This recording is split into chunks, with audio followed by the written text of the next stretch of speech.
Здравствуйте, уважаемые жители города Канаша и Канашского района. С вами старший помощник Канашского межрайонного прокурора Казанков Эдуард Николаевич. Федеральным законом от 27 декабря 2018 года за номером 533 введено новое основание для освобождения от уголовной ответственности за невыплату заработной платы, пенсии, стипендий, пособий и иных выплат, то есть за совершение преступления предусмотрено статьей 145 прим. 1 Уголовного кодекса Российской Федерации. Соответственно, новой редакции примечания к статье 145 прим. 1 Уголовного кодекса Российской Федерации лицо, впервые совершившее преступление, предусмотрено частями 1 и 2 настоящей статьи, освобождается от уголовной ответственности, если в течение 2 месяцев со дня возбуждения уголовного дела в полном объеме погасила задолженность по выплате заработной платы, пенсий, стипендий, пособий и иной установленной законом выплате, а также уплатила проценты, выплатил денежную компенсацию, то есть в порядке, определяемом законодательством Российской Федерации, и если в его действиях не содержится иного состава преступления. Данное основание для освобождения от уголовной ответственности является нереабилитирующим, то есть лицо, совершившее данное преступление, не вправе требовать возмещения вреда, связанного с уголовным преследованием. Здравствуйте, я помощник нашего межрайонного прокурора Лушников Игорь Николаевич. Федеральным законом от 27 июня 2016 года номер 157 внесены изменения в Уголовный кодекс Российской Федерации и Уголовно-процессуальный кодекс Российской Федерации. За онлайн-торговлю особо ценными дикими животными введена уголовная ответственность. Поправки касаются совершенствования и усиления уголовной ответственности за ряд экологических преступлений. Речь идет о незаконных добыче и обороте водных биоресурсов и диких животных, в том числе занесенных в Красную книгу России. В частности, уточнены составы таких преступлений, как незаконная охота, незаконная добыча водных биоресурсов, нарушение экономической зоны России, установлены величины и порядок исчисления крупного и особо крупного ущерба для цели привлечения к ответственности за незаконную охоту. Ужесточено наказание за названное деяние. Введена уголовная ответственность за незаконное приобретение или продажу через средства массовой информации или интернет особо ценных диких животных и водных биоресурсов, занесенных в Красную книгу России и охраняемых международными договорами Российской Федерации, их частей и дериватов. Спасибо за внимание. Канашской межрайонной прокуратурой выявлено нарушение законодательства об охране труда в деятельности предприятия. Канашской межрайонной прокуратурой проведена проверка соблюдения законодательства об охране труда ООО «Канмаш Агро». Проверка выявлены факты неознакомления работников с результатами проведения специальной оценки условий труда на рабочем месте. Нарушение статьи 212 Трудового кодекса Российской Федерации. Работникам не в полном объеме предоставлялись средства индивидуальной защиты. Нарушалась периодичность выдачи восстанавливающих кремов. Работодателям не были обеспечены разработка и утверждение инструкций по охране труда для эмульсовара, проведение внеплановой специальной оценки условий труда в течение 12 месяцев со дня ввода в эксплуатацию вновь организованных рабочих мест. Кроме того, в нарушении статьи 213 Трудового кодекса Российской Федерации в ООО «Канмаш Агро» обязательные психиатрические освидетельствования не были пройдены некоторыми работниками. По результатам проведенной проверки межрайонной прокуратуры в отношении руководителя организации возбуждены административные производства за нарушение государственных нормативных требований охраны труда, содержащихся в федеральных законах и иных нормативных правовых актах Российской Федерации. Постановлениями Государственной инспекции труда Чувашской Республики виновное лицо привлечено к административной ответственности в виде штрафа на общую сумму 22 тысячи рублей. Постановления в законную силу не вступили. Здравствуйте, уважаемые телезрители, с вами помощник Канашского межрайонного прокурора Лисицын Алексей Сергеевич. При увольнении сотрудника с работы необходимо компенсировать все отпуска, которые он не использовал за время работы. При этом неважно, как долго сотрудник не отдыхал. Судебный орган конституционного контроля признал часть 1 статьи 127 и часть 1 статьи 392 Трудового кодекса Российской Федерации не противоречащим Конституции Российской Федерации, поскольку содержащиеся в нем положения не ограничивают право работника на получение при увольнении денежной компенсации за все неиспользованные отпуска, если данная компенсация не была выплачена работодателем непосредственно при увольнении. Также не лишает работника права на ее взыскание в судебном порядке, независимо от времени, прошедшего с момента окончания рабочего года, за который должен был быть выплачен тот или иной неиспользованный отпуск. При условии обращения в суд с соответствующим требованиям в пределах установленного законом срока исчисление идет с момента прекращения трудового договора. Таким образом, при обращении в суд с иском о взыскании денежной компенсации за неиспользованные отпуска необходимо соблюсти процессуальный срок, в пределах которого предоставлено право на обращение в суд. Спасибо за внимание. Здравствуйте, уважаемые телезрители! С вами старший помощник Канашского межрайонного прокурора Тимофеева Ираида Михайловна. С принятием федерального закона 27 декабря 2018 года о внесении изменений в Жилищный кодекс Российской Федерации в части упорядочения норм, регулирующих переустройство и перепланировку помещений в многоквартирном доме, органы местного самоуправления получили полномочия на согласование переустройства или перепланировки нежилых помещений в многоквартирном доме. Прежде местные администрации согласовывали такое переустройство или перепланировку лишь в жилых помещениях. Одновременно расширен перечень документов, которые должны представить собственник помещения в многоквартирном доме или полномочное им лицо для проведения переустройства или для перепланировки этого помещения. К числу таких документов отнесен протокол общего собрания помещений в многоквартирном доме, о согласовании всех собственников помещений в многоквартирном доме на такие переустройства или перепланировку помещений в многоквартирном доме, который предусмотрен частью 2 статьи 40 Жилищного кодекса. В случае, если переустройство или перепланировка помещений в многоквартирном доме невозможно без присоединения к данному помещению части общего имущества в многоквартирном доме. Соответствующие изменения внесены в часть 2 статьи 26 Жилищного кодекса Российской Федерации. В связи с вышеуказанными изменениями федерального законодательства прокуратурой в органы местного самоуправления в порядке статьи 9 Федерального закона о прокуратуре Российской Федерации направлена информация о приведении в соответствии административных регламентов предоставления муниципальной услуги по согласованию переустройства и перепланировки помещений в многоквартирном доме. Здравствуйте, уважаемые телезрители, с вами помощник Канашского межрайонного прокурора Чувашской Республики Константинов Андрей Викторович. Канашской межрайонной прокуратурой в ходе осуществления надзора за исполнением трудового законодательства выявлено ряд нарушений в деятельности управляющей компании. Так, установлено, что по обращению работников ООО «Управляющей компании «Доверие» проведена проверка соблюдения трудового законодательства, в ходе которой установлено, что в указанной организации нарушаются сроки выплаты заработной платы, установленные частью 6 статьи 136 Трудового кодекса Российской Федерации. Кроме того, в нарушении статьи 236 Трудового кодекса Российской Федерации денежная компенсация за несвоевременную выплату заработной платы не начислялась и не выплачивалась. Вопреки требованию федерального закона от 29 декабря 2006 года номер 255 ФЗ об обязательном социальном страховании на случай временной нетрудоспособности и в случае с материнством пособие по временной нетрудоспособности работнику было рассчитано исходя из непрерывного трудового стажа, а не общего страхового стажа и не за весь период временной нетрудоспособности. При проведении расчетов по выплате заработной платы, вопреки требованиям статьи 136 Трудового кодекса Российской Федерации, организация не производила работникам выдачу расчетных листов.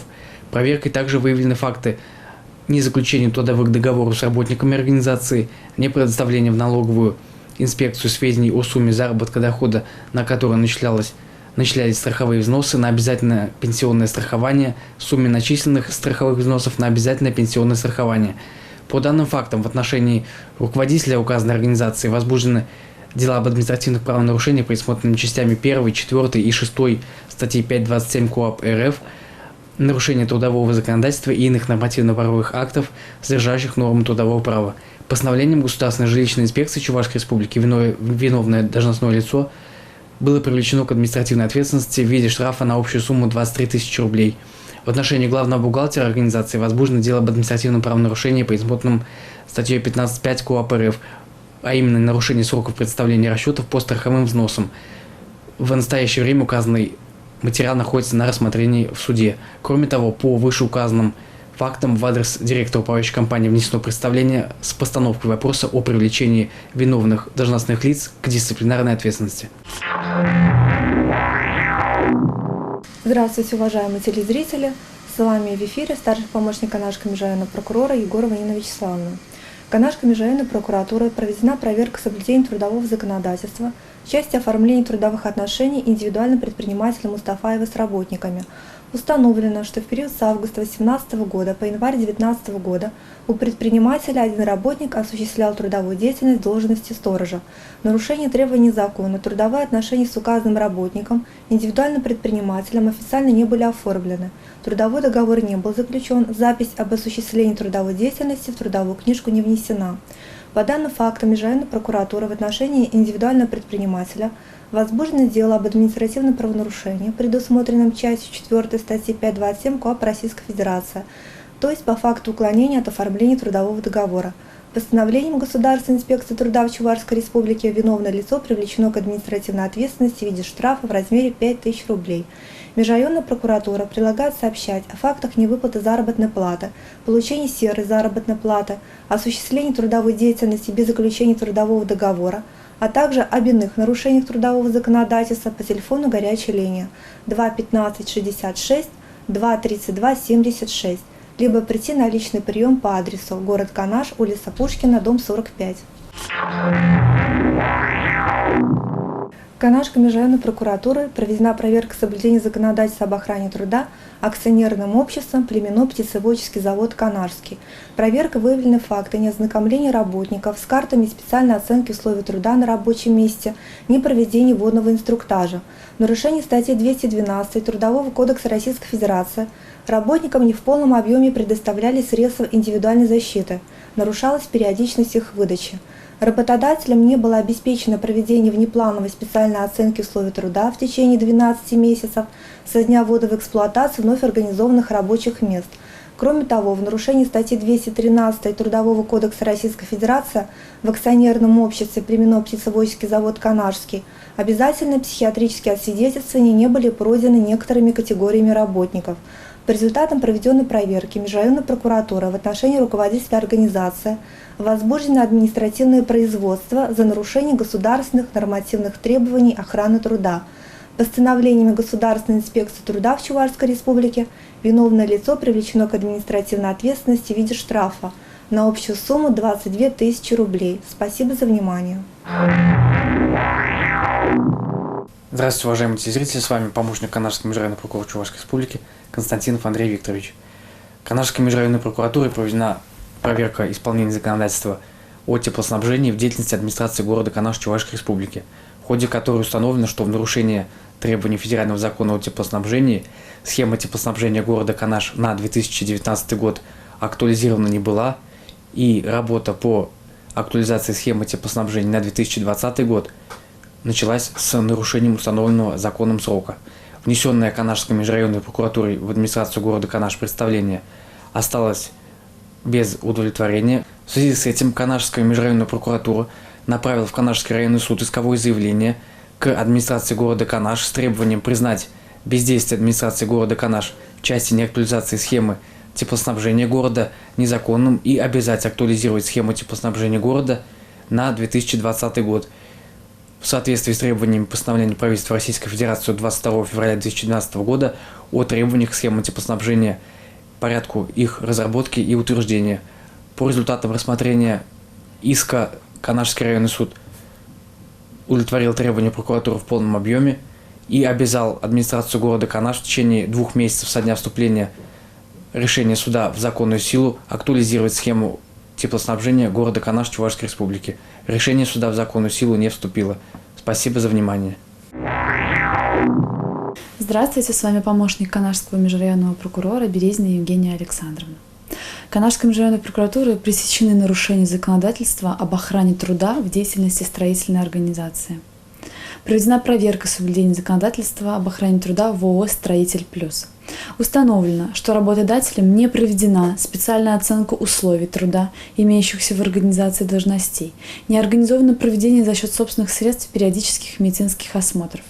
В нарушении статьи 213 Трудового кодекса Российской Федерации обязательные психиатрические освидетельствования не были пройдены некоторыми категориями работников.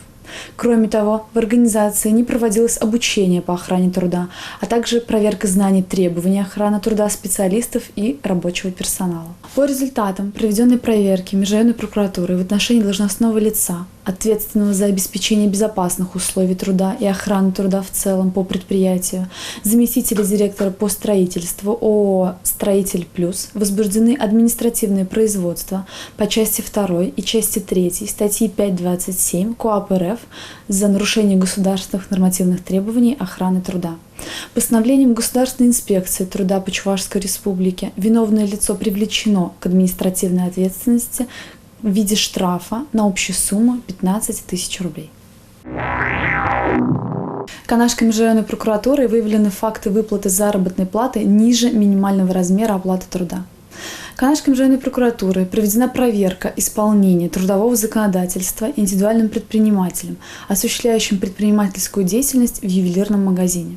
Согласно статье 133 Трудового кодекса Российской Федерации, месячная заработная плата работника, полностью отработавшего за этот период норму рабочего времени и выполнившего норму труда, трудовые обязанности, не может быть ниже минимального размера оплаты труда. В нарушении указанного требования 3 продавцам-консультантам, полностью отработавшим норму рабочего времени в течение 3 месяцев, заработная плата начислялась и выплачивалась ниже минимального размера оплаты труда. По данному факту Межрайонной прокуратурой в отношении индивидуального предпринимателя возбуждено дело об административном правонарушении, предусмотренном частью 6 статьи 5.27 КоАП РФ «Неполная выплата в установленный срок заработной платы». Постановлением Государственной инспекции труда по Чувашской Республике виновное лицо привлечено к административной ответственности в виде штрафа. В результате прокурорского вмешательства работникам доначислена заработная плата, а также обеспечена дальнейшая ее выплата в соответствии с требованиями трудового законодательства. Здравствуйте, уважаемые телезрители, с вами помощник Канашского межрайонного прокурора Лисицын Алексей Сергеевич. Канашской межрайонной прокуратурой проведена проверка соблюдения законодательства об охране труда в деятельности Канашского автоагрегатного завода. Проверка выявлено отсутствие на прессо-сварочном участке аптечкой, укомплектованной в соответствии с приказом Минздрава Российской Федерации.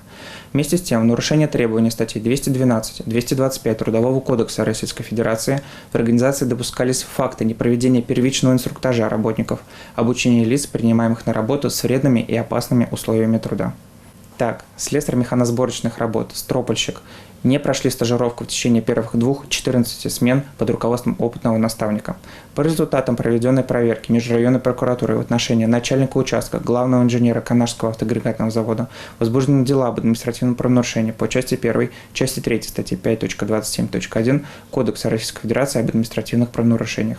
Постановлением Государственной инспекции труда Чувашской Республики виновное лицо привлечено к административной ответственности в виде административного штрафа в размере 15 тысяч рублей за каждое правонарушение. Федеральным законом о внесении изменений в статьи 56, 56.1 Федерального закона о контрактной системе в сфере закупок товаров, работ и услуг для обеспечения государственных и муниципальных нужд в целях обеспечения участия в закупках услуг по организации отдыха детей и их оздоровлению исключительно лиц, обладающих необходимым уровнем квалификации, устанавливается, что такие закупки осуществляются путем проведения конкурса с ограниченным участием, в том числе в электронной форме. Тем самым к участнику указанных закупок будут предъявляться особые требования, в том числе связанные с наличием у них положительного опыта исполнения предыдущих контрактов. Вместе с тем, федеральным законом, ограничивая цену контракта, допускается возможность осуществления указанных закупок путем проведения запроса котировок, а также заключения соответствующего контракта с единственным поставщиком, что необходимо для привлечения к закупкам новых участников данного аукциона, не имеющих надлежащего опыта. При этом дополнительные квалификационные требования к таким участникам не предъявляются. Спасибо за внимание.